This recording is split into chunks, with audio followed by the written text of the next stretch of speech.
તો ચોમાસાની જે ઋતુ છે એ જેટલી ફન લવિંગ છે, રોમેન્ટિક છે, એટલી જ ઘરમાં ઘણી બધી પ્રોબ્લેમ્સ પણ લાવતી હોય છે. અને એમાંથી જ એક છે કે તમારી લેધરની કોઈક વસ્તુઓ હોય તો એના ઉપર ફંગસ થઈ જાય છે, વ્હાઇટ કલરનું કંઈક ઉપસી આવે છે, અને આ બધી વસ્તુઓ લેધર ઉપર જ થાય છે. તમને એવું લાગે છે કે આ બધી જ વસ્તુઓ હવે નકામી થઈ ગઈ કે ફરી યુઝ નહીં કરી શકાય. તો બસ આ જ તમારી બધી વસ્તુઓ જે લેધરની છે એ વેસ્ટ ના જાય, એને કેવી રીતે ક્લીન કરી શકાય ચાલો શેર કરું.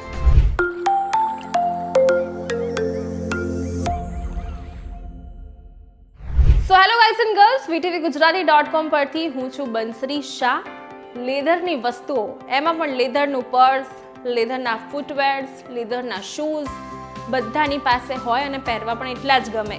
પણ ચોમાસાની ઋતુમાં ક્યાંક વરસાદના પાણીમાં આ શૂઝ કે પર્સ પલળી ગયા હોય અથવા તો ઘરમાં જ મૂકી રાખ્યા તો પણ ભેજના કારણે એના ઉપર ફંગસ થઈ જતું હોય છે, અને આ ફંગસના કારણે આ લેધર ખૂબ જ કડક થઈ જતું હોય છે, અથવા તો ફરી પહેરી શકાય કે ફરી યુઝમાં લઈ શકાય એવી કન્ડિશન આપણને નથી દેખાતી, અને એવા કેસીસમાં આપણે એને ફેંકી દેતા હોય છે. પણ એને આપણે મસ્ત રીતે ક્લીન કરવાના છે.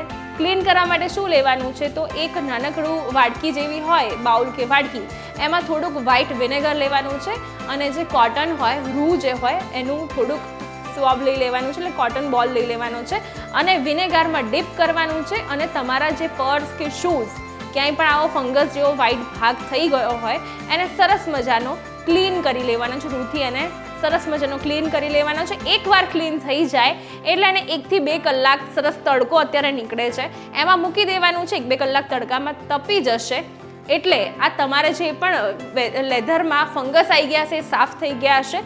જો તમારે એને રૂટીનમાં યુઝ થતા હોય તો કરવાના છે, પણ જો હવે તમારે એને હમણાં યુઝ ન કરવા હોય તો કોટનની બેગ અથવા કોટનનો જે રૂમાલ હોય અથવા કોટનની ચાદર હોય એમાં રેપ કરીને મૂકવાના છે, તો તમારા આ જે વસ્તુઓ છે એ હવે વેસ્ટ નહીં જાય.